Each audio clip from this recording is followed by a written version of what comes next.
আলোর আমন্ত্রণ ইউটিউব চ্যানেলে বন্ধুদের স্বাগত। বন্ধুরা, আজকের ভিডিওতে আমি তোমাদের সাথে আলোচনা করব NMMSC স্কলারশিপ নিয়ে। সপ্তম শ্রেণী পাশ করার পর অষ্টম শ্রেণী পাঠরত স্টুডেন্টরাই কিন্তু এই স্কলারশিপের আওতায় আসবে। এই স্কলারশিপের ক্ষেত্রে সপ্তম শ্রেণী পাশ করার সময় 55% নাম্বার থাকতে হবে। SC ST ক্যান্ডিডেটদের কিন্তু 50% নাম্বার থাকলে আবেদন করতে পারবে। আজকের ভিডিওতে আমি তোমাদের সাথে আলোচনা করব স্কলারশিপটি পেতে হলে তোমরা কিভাবে অনলাইনের মাধ্যমে আবেদন করবে, সেই সঙ্গে কি ডকুমেন্টস তোমাকে জোগাড় করতে হবে, অনলাইনে আবেদনের পর কোথাও জমা দিতে হবে কেন, এই সমস্ত খুঁটিনাটি বিষয়গুলোই তোমাদের সামনে আমি তুলে ধরব। বন্ধুদের বলবো ভিডিওটি স্কিপ না করে একদম প্রথম থেকে শেষ পর্যন্ত দেখবার জন্য। আর বন্ধু, ভিডিওটি দেখার পর যদি তোমাদের ভালো লাগে, কাজে আসে এমন অনেক কাজের প্রয়োজনীয় ভিডিও খুব সহজেই পেতে চ্যানেলটিকে সাবস্ক্রাইব করে রাখবার জন্য অনুরোধ করব। এই স্কলারশিপের ক্ষেত্রে বছরে কিন্তু 12,000 টাকা করে পাওয়া যায়। এবার বন্ধুরা দেখে নিই স্কলারশিপের ক্ষেত্রে কি ডকুমেন্টস আমাদের প্রয়োজন হয়।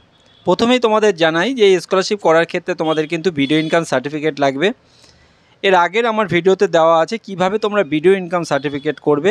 সেই সঙ্গে আবেদনকারীর আধার কার্ড, আবেদনকারীর রিসেন্ট কালার ফটো, ব্যাংকের পাসবই, স্কুলের ভর্তির রিসিপ্ট, ক্লাস 7-এর রেজাল্ট, আবেদনকারী যদি কোনো কাস্ট সার্টিফিকেটের আওতায় থেকে থাকেন তাহলে তার কাস্ট সার্টিফিকেট, বাংলা শিক্ষা স্টুডেন্ট আইডি এবং সেই সঙ্গে কিন্তু একটা হাতে মোবাইল নিয়ে তোমাকে বসতে হবে। মোবাইলে একটি ওটিপি যাবে। মোটামুটি এই ডকুমেন্টসগুলো কিন্তু অনলাইন আবেদনের ক্ষেত্রে প্রয়োজন হয়। এবার আমরা দেখে নিই অনলাইনের মাধ্যমে কিভাবে আমরা আবেদনটি করব। বন্ধুরা, অনলাইন আবেদনের ক্ষেত্রে প্রথমেই তোমরা গুগলে গিয়ে টাইপ করবে scholarship.wbacd.gov.in। টাইপ করার পর দেখবে scholarship portal school education department এরকম একটি পেজ ওপেন হচ্ছে এবং পেজের ডান দিকে রেজিস্ট্রেশন নাম্বার, পাসওয়ার্ড এবং তার নিচেই দেখবে নিউ ইউজার রেজিস্ট্রেশন হেয়ার, এই অপশানে তোমরা ক্লিক করবে। ক্লিক করার পর এখানে কিন্তু সেন্ট্রাল সেক্টর ন্যাশনাল মিনস কাম মেরিট স্কলারশিপ এক্সামিনেশন 2024 এই অপশানে তোমরা যখন ক্লিক করছো এখানে কিন্তু তোমাদের একটা ইনফরমেশান বুলেটিন আছে, তোমরা এটা পড়ে নিতে পারো। স্কলারশিপ সম্বন্ধে পুরো ডিটেলস আছে। তার পাশেই দেখো প্রসেস টু রেজিস্ট্রেশন, এই অপশানে তোমরা ক্লিক করবে। ক্লিক করার পর অ্যাপ্লিকেন্ট ডিটেলস, এখানে রেজিস্ট্রেশন তোমার ফর্মটি ওপেন হবে। এখানে অ্যাপ্লিকেন্ট নেম অর্থাৎ আবেদনকারীর নাম, বাবার নাম, জেন্ডার, সেই সঙ্গে ডেট অফ বার্থ, বাংলা শিক্ষা student ID, email ID, mobile number, দুটো সিকিউরিটি কোশ্চেন আছে, এই দুটো সিকিউরিটি কোশ্চেন তোমাদের বসাতে হবে। এরপর কিন্তু তোমাদের পাসওয়ার্ড এবং কনফার্ম পাসওয়ার্ড তোমাকে কিন্তু তৈরি করে এটা বসাবে। যদি তোমরা পাসওয়ার্ড ভুলে যাও এক্ষেত্রে কিন্তু তোমাদের সিকিউরিটি যে কোশ্চেন এটা দিয়ে কিন্তু তোমাকে ফর্মটি ওপেন করতে হবে।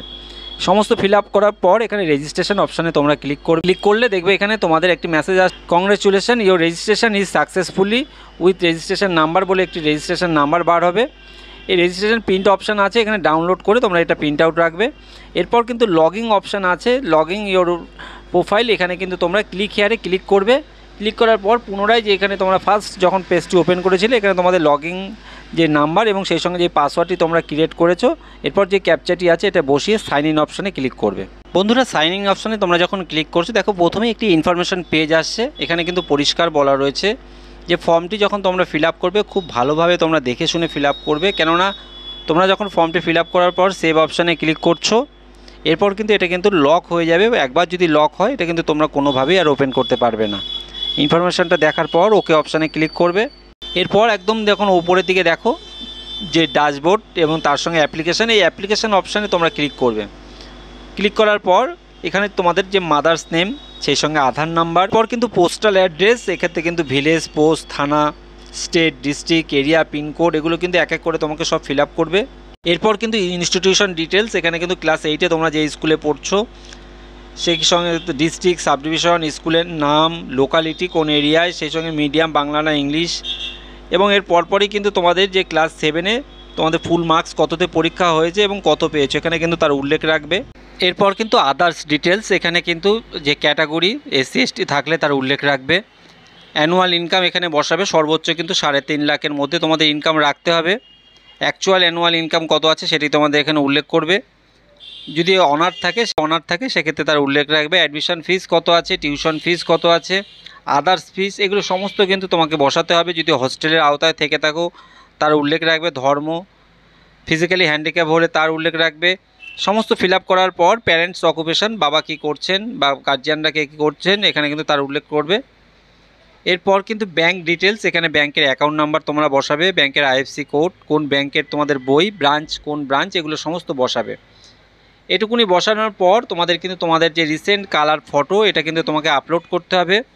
3.5 ইন্টু 4.5 সেন্টিমিটারে কিন্তু এবং 50 কেবির মধ্যে তোমাদের রিসেন্ট কালার ফটো এখানে স্ক্যান করার পর এখানে তোমরা আপলোড করছো। আপলোড করার পর তোমরা যখন সেভ অপশানে ক্লিক করছো, সেভ অপশানে ক্লিক করার পর এখানে যে আই লক ডিটেলস এই অপশানে তোমরা ক্লিক করবে। ক্লিক করার পর দেখো এখানে যে এটার ইনফরমেশান আছে, once lock you will not be able to change your details further. যদি তোমরা একবার লক করে ফেলো ফার্দার কিন্তু তোমরা আর চেঞ্জ করতে পারবে না, তোমাদের কিন্তু এটা আরেকবার জানিয়ে দিচ্ছে। এবার তোমরা যখন এখানে লক করলা এরপর কিন্তু তোমাদের please proceed with documents verification from HOI অর্থাৎ হেড অফ দ্য ইনস্টিটিউশন থেকে কিন্তু তোমাদের যে এখানে যে প্রিন্ট আউটটি তোমাদের ডাউনলোড হচ্ছে, এই ডাউনলোড প্রিন্ট আউটটি নিয়ে তোমাদের কিন্তু হেড অফ দ্য ইনস্টিটিউশনে যেতে হবে, অর্থাৎ তোমরা যে স্কুলে পড়ছো প্রধান শিক্ষক বা শিক্ষিকার কাছ থেকে। দেখো নিচে আছে, আমি সেই ফর্মটির যে একটি প্রিন্ট আউট তোমাদের দেখাচ্ছি, সিগনেচার অফ দ্য ক্যান্ডিডেট, এখানে আবেদনকারী সই করবে এবং পাশেই signature of the head of the head master or head mistress বা টিচার ইনচার্জ যিনি আছেন এখানে কিন্তু সিল এবং সই এখানে দেবেন। স্কুল থেকে আনার পর এরপর কিন্তু তোমাদের পুনরায় যে আবার লগইন অপশানে গিয়ে তোমাদের যে রেজিস্ট্রেশন নাম্বার যেটি ক্রিয়েট হয়েছিল এবং তোমরা যে পাসওয়ার্ডটি তৈরি করেছিলে এটা দিয়ে পুনরায় ফর্মটি ওপেন করবে। তারপর তোমরা ফর্মের একদম উপরের দিকে আপলোড বলে যে অপশানে অ্যাপ্লিকেশানে ক্লিক করার পর দেখবে আপলোড বলে অপশান রয়েছে। আপলোড অপশানে ক্লিক করার পর এখানে কিন্তু তোমাদের যে দুটো ডকুমেন্টস অর্থাৎ একটা ইনস্টিটিউশন ডকুমেন্টস এবং আরেকটি ইনকাম সার্টিফিকেট দুটো তোমাদের স্ক্যান করতে হবে এবং এটি 200 কেবির মধ্যে স্ক্যান করবে এবং PDF ফরম্যাটে করার পর আপলোড অপশানে তোমরা ক্লিক করবা। আপলোড হয়ে যাওয়ার পর এখানে কিন্তু ফাইনালাইজড অ্যাপ্লিকেশান এই অপশানে তোমাদের ক্লিক করে দিতে হবে। ফাইনালি যখন ফর্মটি সাবমিট হয়ে যাচ্ছে তোমাদের কিন্তু আর কারেকশান তোমরা করতে পারছো না। এরপর কিন্তু অটোমেটিক্যালি ইনস্টিটিউশন থেকে এটা কিন্তু ফর্মটি সাবমিট হয়ে যাবে, তোমাদের কিন্তু স্কুলে গিয়েও জমা দিতে হচ্ছে না। প্রিয় ছাত্রছাত্রীদের আরও একবার রিমাইন্ড করে দিচ্ছি, অনলাইনের মাধ্যমে আবেদন শুরু হয়ে গেছে। আবেদন শুরু হয়েছে 15/7/2024, এই আবেদন চলবে 14/8/2024 পর্যন্ত। এই স্কলারশিপের মধ্য দিয়ে তোমরা বছরে 12,000 টাকা করে পাবে। এই স্কলারশিপ কিন্তু তোমাদের পরীক্ষার মাধ্যমে তোমাদের কমপ্লিট করতে হয়। এখানে পরীক্ষার ডেট যেটা রয়েছে 15ই ডিসেম্বর 2024, ফর্ম যখন সাকসেসফুলি হয়ে যাচ্ছে এরপর কিন্তু তোমাদের 15ই ডিসেম্বর 2024 তোমাদের এক্সাম ডেট, তার 7 দিন আগে তোমরা কিন্তু ওয়েবসাইট থেকে অ্যাডমিট কার্ডটি ডাউনলোড করে নিতে পারবে। সেই সঙ্গে প্রিয় বন্ধুদের বলবো, স্কলারশিপ সম্বন্ধে যদি তোমাদের কোনো কোয়ারিজ থেকে থাকে অবশ্যই তোমরা আমাকে কমেন্ট বক্সে প্রশ্ন করে জানাতে পারো। আর এমন অনেক কাজের ভিডিও খুব সহজেই পেতে চ্যানেলটিকে সাবস্ক্রাইব করে রাখবার জন্য অনুরোধ করব। ধন্যবাদ।